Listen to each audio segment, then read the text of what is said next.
कि चुनाव नतीजों के बाद फिर मिलूंगा और आज मन की बात के साथ मैं आपके बीच फिर हाजिर हूं। उम्मीद है आप सब अच्छे होंगे, घर में सबका स्वास्थ्य अच्छा होगा।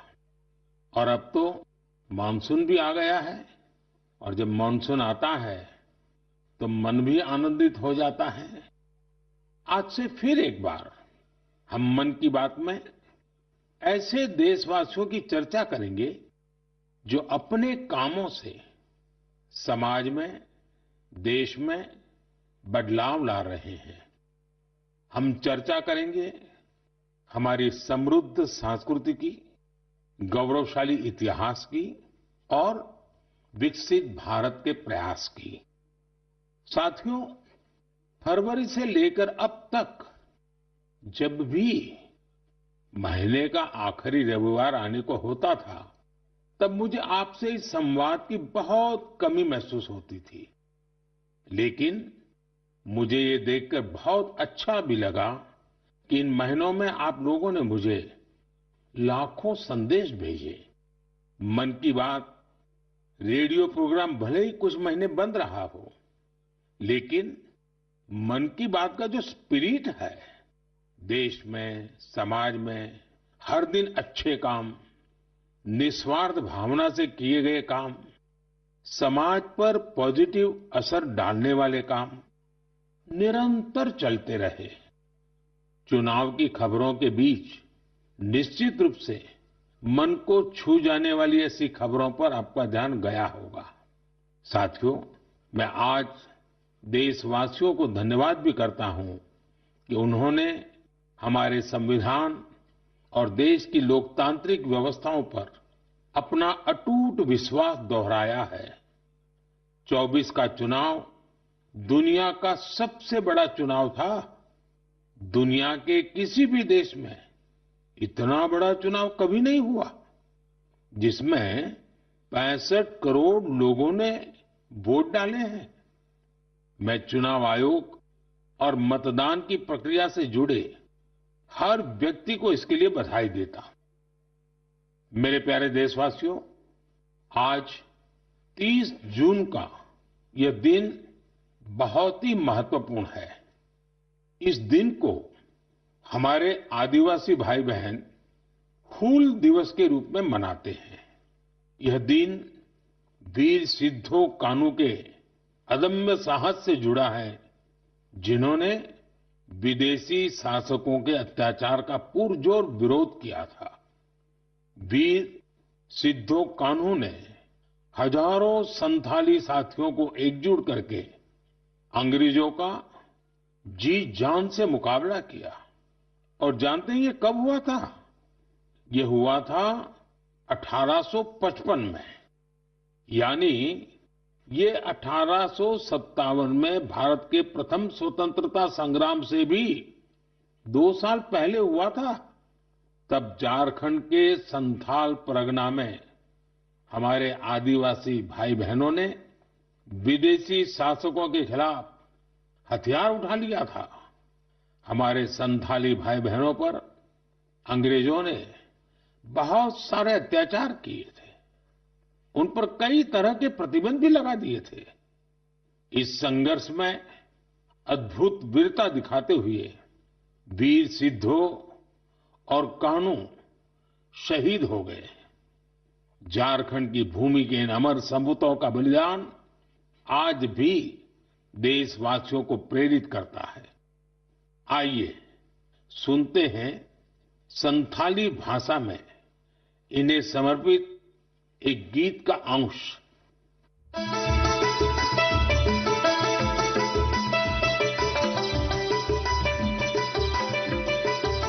सीधा कानू बोल बुया मनावे 29 जन जहां दिसमरिया मरन हो संतल उल्का संतल हुंदो अंदोड़लिना इंग्रे कानून भंगोड़लिना जुमी बंजो एसपीटी के लगुइना जंगारे पैगान सारी कने झम झम उनको होले बुया होले होले। मेरे प्यारे साथियों, अगर मैं आपसे पूछूं कि दुनिया का सबसे अनमोल रिश्ता कौन सा होता है, तो आप जरूर कहेंगे मां। हम सबके जीवन में मां का दर्जा सबसे ऊंचा होता है। मां हर दुख सहकर भी अपने बच्चे का पालन पोषण करती है।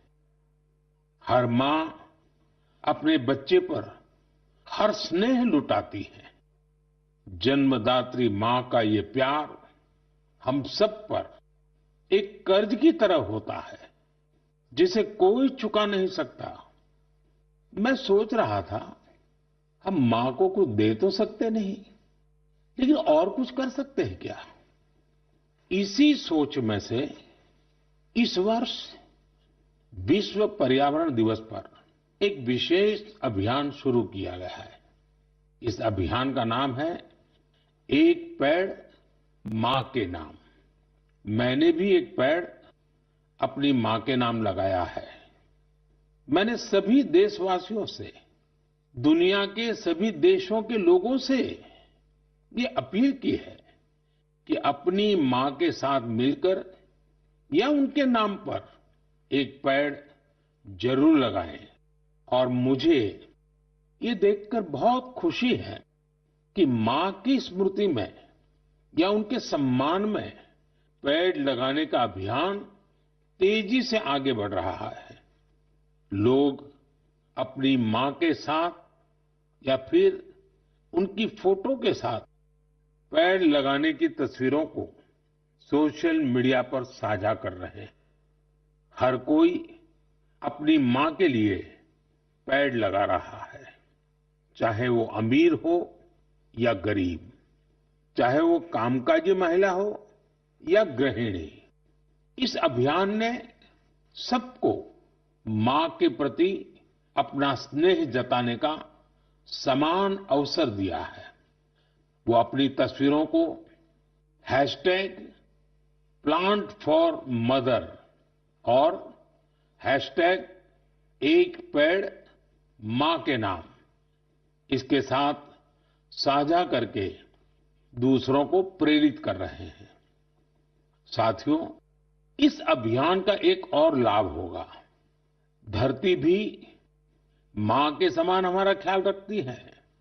धरती मां ही हम सबके जीवन का आधार है।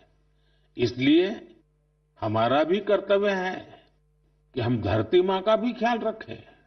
मां के नाम पेड़ लगाने के अभियान से अपनी मां का सम्मान तो होगा ही होगा, धरती मां की भी रक्षा होगी। पिछले एक दशक में भारत में सबके प्रयास से वन क्षेत्र का अभूतपूर्व विस्तार हुआ है। अमृत महोत्सव के दौरान देश भर में 60,000 से ज्यादा अमृत सरोवर भी बनाए गए हैं। अब हमें ऐसे ही मां के नाम पर पेड़ लगाने के अभियान को गति देनी है। मेरे प्यारे देशवासियों, देश के अलग अलग हिस्सों में मानसून तेजी से अपना रंग बिखेर रहा है और बारिश के इस मौसम में सबके घर में जिस चीज की खोज शुरू हो गई है वो है छाता। मन की बात में आज मैं आपको एक खास तरह के छातों के बारे में बताना चाहता हूं। ये छाते तैयार होते हैं हमारे केरला में। वैसे तो केरला की संस्कृति में छातों का विशेष महत्व है। छाते वहां कई परंपराओं और विधि विधान का अहम हिस्सा होते हैं। लेकिन मैं जिस छाते की बात कर रहा हूं वो है कार्थुम्बी छाते, और इन्हें तैयार किया जाता है केरला के अट्टापडी में। ये रंग बिरंगे छाते बहुत शानदार होते हैं और खासियत ये कि इन छातों को केरला की हमारी आदिवासी बहनें तैयार करती हैं। आज देश भर में इन छातों की मांग बढ़ रही है। इनकी ऑनलाइन बिक्री भी हो रही है। इन छातों को वट्टालक्की सहकारी कृषि सोसाइटी की देखरेख में बनाया जाता है। इस सोसाइटी का नेतृत्व हमारी नारी शक्ति के पास है। महिलाओं के नेतृत्व में अट्टापड़ी के आदिवासी समुदाय ने एंटरप्रेन्योरशिप की अद्भुत मिसाल पेश की है।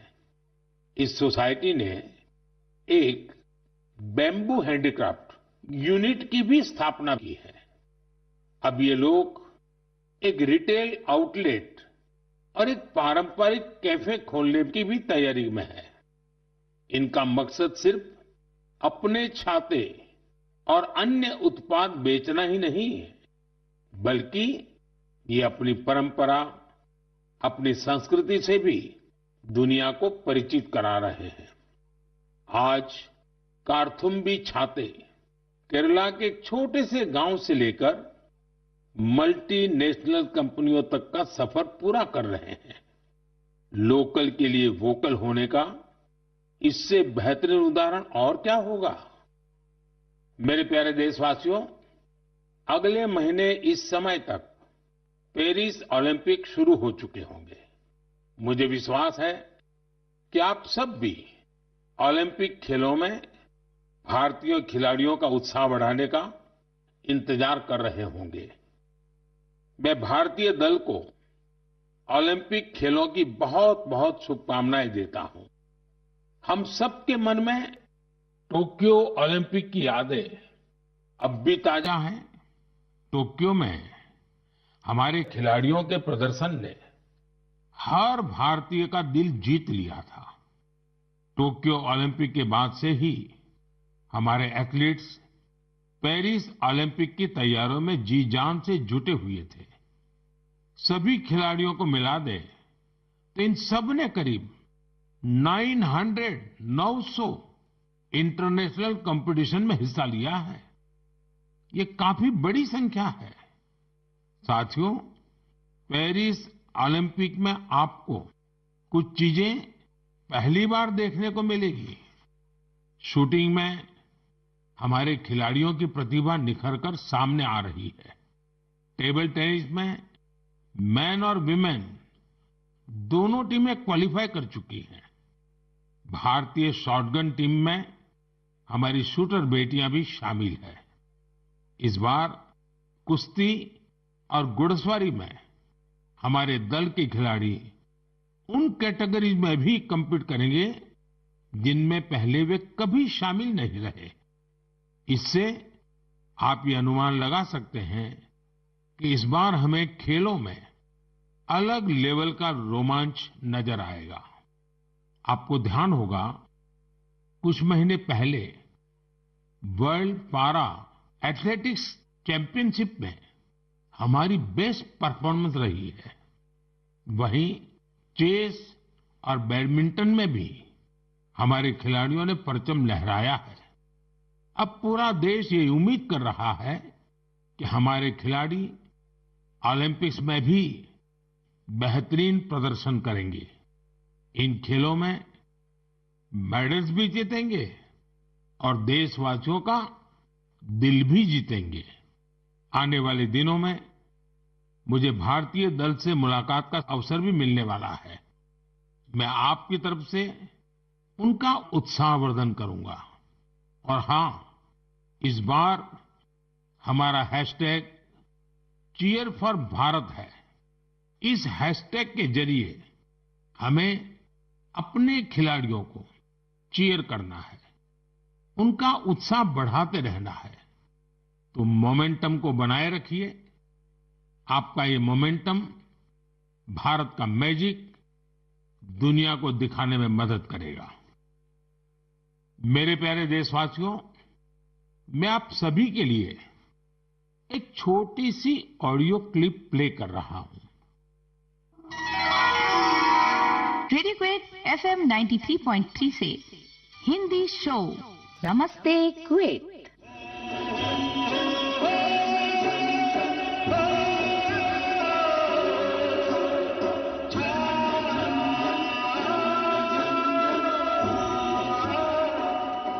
एक ऐसा कार्यक्रम जिसमें हम बात करेंगे कुवैत भारत संबंध के बारे में, कुवैत भारत संस्कृति के बारे में और उस रिश्ते के बारे में जो दोनों देशों को अलग अलग क्षेत्रों में जोड़ता है। इस रेडियो कार्यक्रम को सुनकर आप भी हैरत में पड़ गए ना? तो आइए आपको इसके पीछे की पूरी बात बताते हैं। दरअसल ये कुवैत रेडियो के एक प्रसारण की क्लिप है। अब आप सोचेंगे कि बात हो रही है कुवैत की, तो वहां हिंदी कहां से आ गई? दरअसल कुवैत सरकार ने अपने नेशनल रेडियो पर एक विशेष कार्यक्रम शुरू किया है और वो भी हिंदी में। कुवैत रेडियो पर हर रविवार को इसका प्रसारण आधे घंटे के लिए किया जाता है। इसमें भारतीय संस्कृति के अलग अलग रंग शामिल होते हैं। हमारी फिल्में और कला जगत से जुड़ी चर्चाएं वहां भारतीय समुदाय के बीच बहुत लोकप्रिय हैं। मुझे तो यहां तक बताया गया है कि कुवैत के स्थानीय लोग भी इसमें खूब दिलचस्पी ले रहे हैं। मैं कुवैत की सरकार और वहां के लोगों का हृदय से धन्यवाद करता हूं, जिन्होंने ये शानदार पहल की है। साथियों, आज दुनिया भर में हमारी संस्कृति का जिस तरह गौरवगान हो रहा है, उससे किस भारतीय को खुशी नहीं होगी? अब जैसे तुर्कमेनिस्तान में इस साल मई में वहां के राष्ट्रीय कवि की 300वीं जन्म जयंती मनाई गई।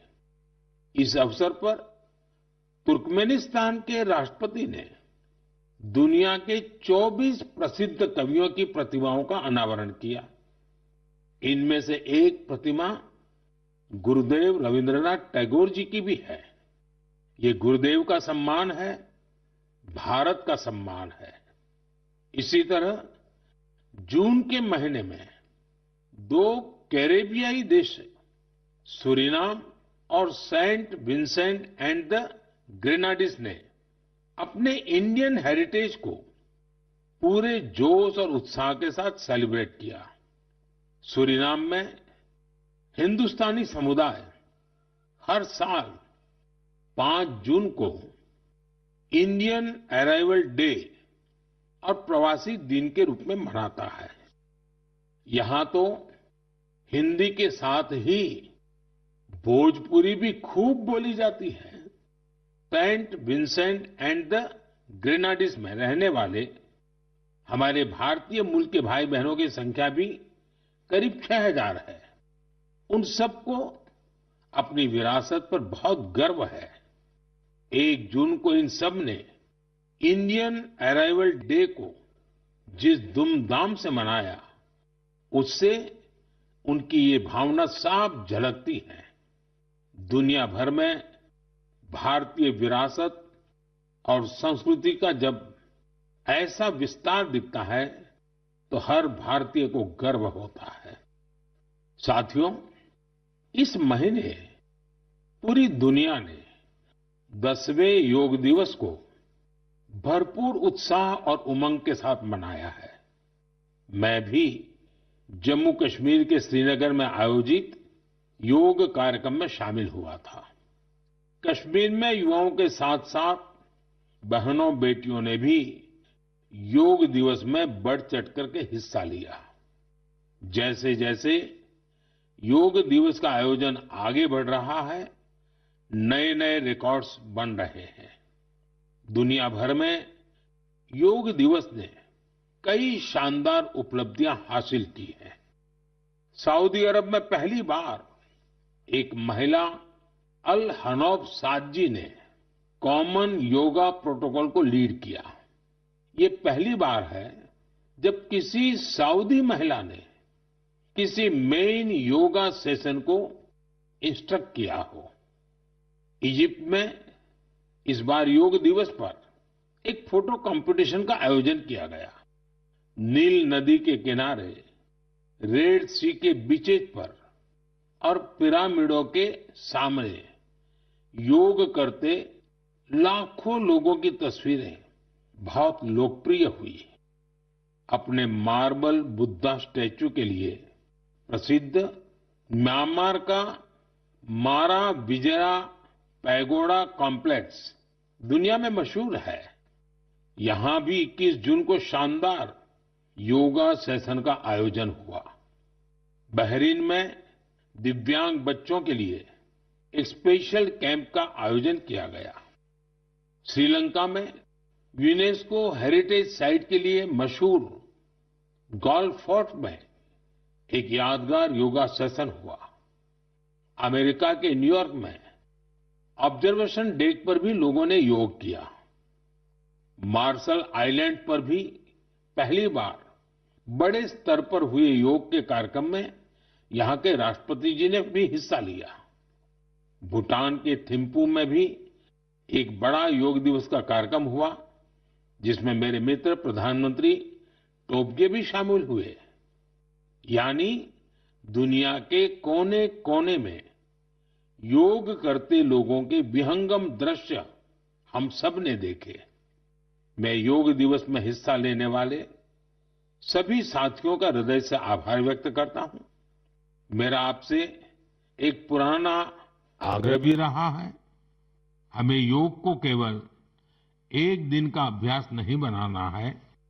आप नियमित रूप से योग करें, इससे आप अपने जीवन में सकारात्मक बदलावों को जरूर महसूस करेंगे। साथियों, भारत के कितने ही प्रोडक्ट्स हैं जिनकी दुनिया भर में बहुत डिमांड है, और जब हम भारत के किसी लोकल प्रोडक्ट को ग्लोबल होते देखते हैं तो गर्व